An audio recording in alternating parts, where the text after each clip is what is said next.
আসসালামু আলাইকুম। অবিশ্বাসীদের আযাব কখন শুরু হয়? When do punishments on unbelievers begin? এই বিষয়টি কবর আযাবের সাথে সংশ্লিষ্ট।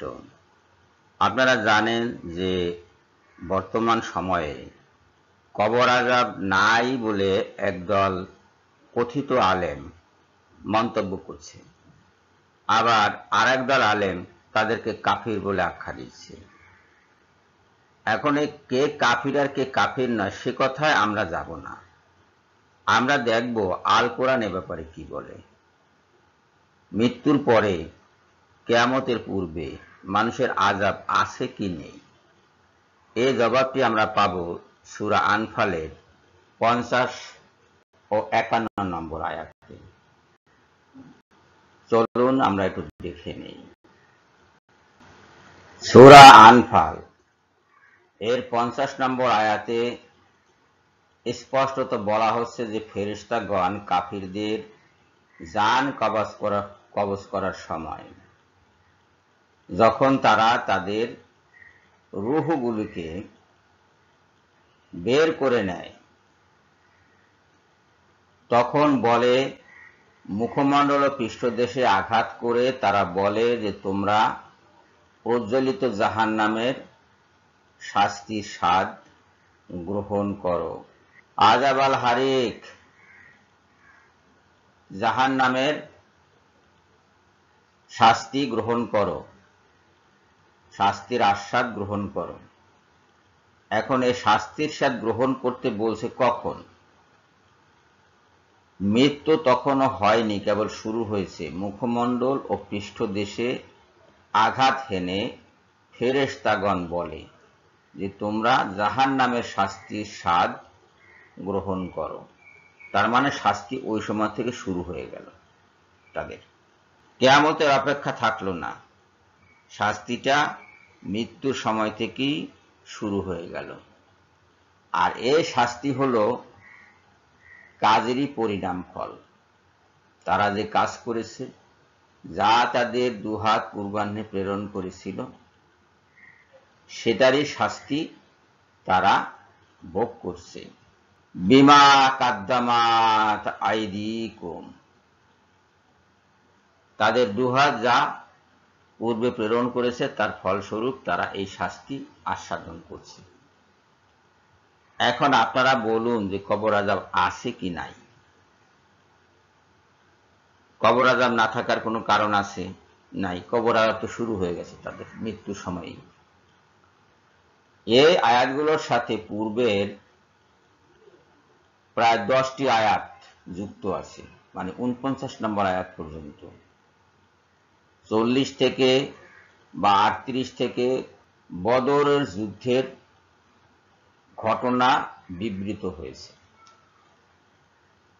এখানে ফেরেশতাগণ যখন বদরের যুদ্ধের পরাজিত শক্তি কাফেরদের জান কবজ করছিল, তখন এভাবে তারা তাদের মুখমণ্ডল এবং পৃষ্ঠদেশে আঘাত হেনে এই কথাগুলো বলেছিল, জাহান্নামের শাস্তির স্বাদ গ্রহণ করো।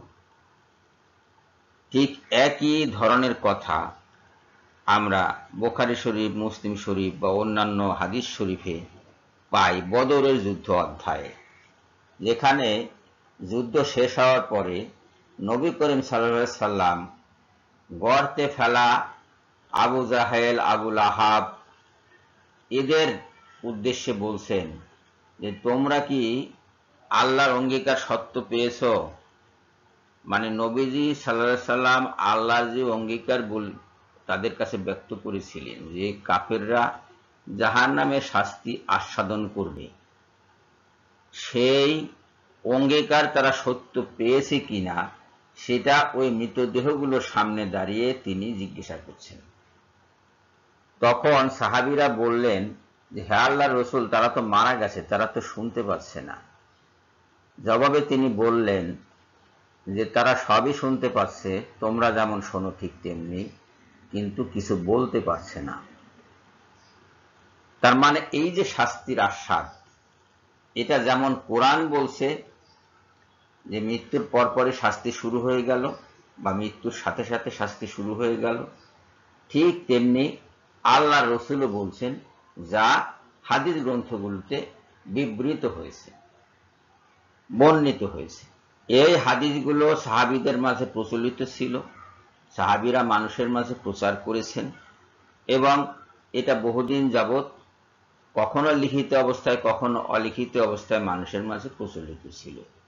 সেই প্রচলিত হাদিসগুলোই হাদিস বেত্তাগণ, হাদিস সংকলকগণ সংগ্রহ করে লিপিবদ্ধ করেছেন এবং পুস্তক আকারে প্রকাশ করেছেন। এই হাদিসগুলো মানব রচিত কোনো বিষয় নয়, কাজেই এগুলো সঠিক।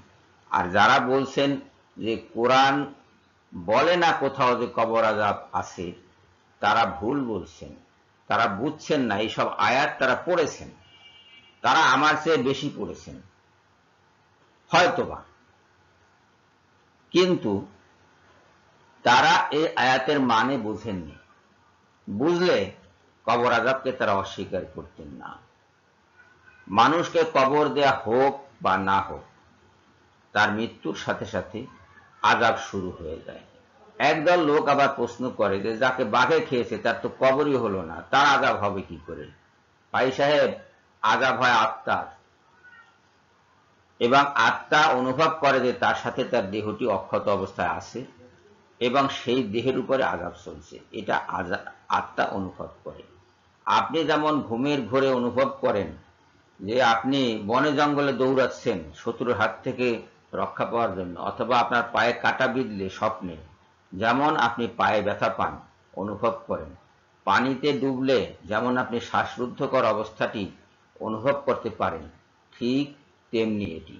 আপনার দেহটি বিছানায় পড়ে আছে, তার কিছুই হচ্ছে না, কিন্তু তথাপি আপনার আত্মাটি অনুভব করছে যে আপনার দেহ সমেত সে শাস্তি পাচ্ছে, কষ্ট ভোগ করছে। আবার যে ছেলেটি, যে যুবক ছেলেটি স্বপ্নযোগে তার নায়িকার সাথে দেখা করছে এবং সংগ্রামে লিপ্ত হচ্ছে, সে কিন্তু সংগ্রামের আনন্দ পাচ্ছে ঘুমের মধ্যে। ঘুম থেকে জেগে দেখে তার কাপড় নষ্ট হয়ে গেছে, কিন্তু সে সংগ্রামের আনন্দ সে ঠিকই অনুভব করছে, যদিও সে তার সেই প্রণয়নের সাথে আসলে সাক্ষাৎ করেনি, সে শুয়েছিল বিছানায়, তার আত্মাটি সাক্ষাৎ করেছিল। এ ঠিক এরকম স্বপ্নের মতো, এবং এই স্বপ্ন জীবনের একটি বাস্তব সত্য। এটাকে হেসে উড়িয়ে দিলে হবে না যে স্বপ্ন তো স্বপ্নই, স্বপ্ন তো স্বপ্নই বাবা, কিন্তু ওই যে স্বপ্নের ভিতরে আপনি সুখ অনুভব করেছেন কিংবা কষ্ট অনুভব করেছেন, সেটা তো আপনি আসলে অনুভব করেছেন। মিথ্যা বলবেন কিভাবে? মিথ্যা বলার তো সুযোগ নাই। আপনার দেহ যদি কেউ পুড়িয়েও ফেলে, শেষ হয়ে যায় পোড়া, কিন্তু তারপরেও আত্মা অনুভব করবে যে তার দেহটি আগুনে পুড়ছে এবং সে সেই কষ্টটা অনুভব করবে। কবরে হোক, শ্মশানে হোক, নদীতে হোক, কোনো পশুর পেটে হোক, মাছের পেটে হোক, যেখানেই হোক না কেন, যেখানেই আপনি মারা যান না কেন, আপনার আত্মা সুখ বা দুঃখ অনুভব করবেই, এবং এটাই কবর আযাব কিংবা কবরের শান্তি। সহজ হিসাব, সহজ কথা। যে মানবেন মানবেন, যে মানবেন না মানবেন না, সেটা আপনার ব্যাপার। আমাদের এখানে করণীয় কিছু নেই। আমরা কোরআনের বাণী এবং হাদিসের বাণী অস্বীকার করতে পারবো না। সবাইকে ধন্যবাদ জানিয়ে এখনকার মতো বিদায় হচ্ছি। আল্লাহ হাফেজ।